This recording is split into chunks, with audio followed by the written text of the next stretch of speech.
It's about 10 months since the scandal emerged about the secret payments at RTE, causing the state broadcaster to take a massive credibility hit, a serious scandal, Oireachtas inquiries bringing to light the corruption, the hubris, the sense of entitlement and indeed the arrogance on display at different points at the heart of RTE. And I suppose a lot of us would have hoped that this would have led to a new awareness in the state broadcaster of its obligations, not just to some of the people, but to all of the people. And it's in that light I want to express my shock and disappointment at what was aired last night by RTE Investigates.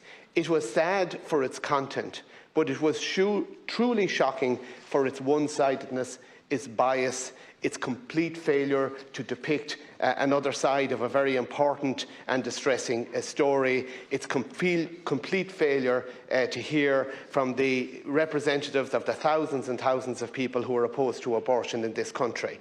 They said that 7 months of work went into producing their end product last night. I'd like to know just exactly how much taxpayers' money was poured in producing what amounted to an activist-driven propaganda piece. Pro-abortion activism was to the core in this programme, prominent activists centre stage, and shockingly they were just depicted as simple experts. For example, one Dr. Jonathan Lord was described as a consultant gynaecologist, but no mention that he was the medical director of MSI Reproductive Choices, one of the largest abortion providers in Britain. Within the first 10 minutes, you had a phone call recording played between a woman who rang the HSE's My Option hotlines and a counsellor. She stated she was 14 weeks pregnant, didn't mention abortion, and in response we hear the counsellor immediately telling her she can't, under the law, have an abortion, and straight away referring her to the abortion support network. So much for non-directive services, but nothing that seemed to raise any eyebrows at RTE.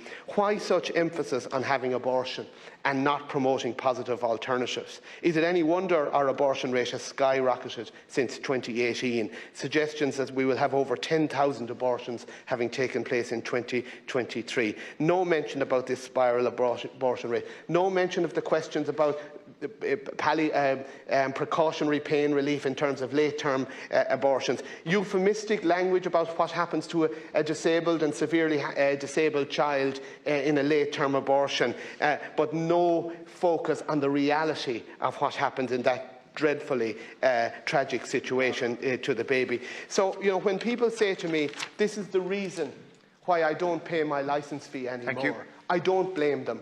No fairness, no licence fee would be the motto of many people. But much more importantly, I want to echo the calls of the pro-life campaign that we need a Special Oireachtas Committee to examine the issue of bias and impartiality within the state broadcaster, the lack of objectivity. I echo this call. Let all sides be heard, but so many people are not being served well by our state broadcaster on this issue in particular.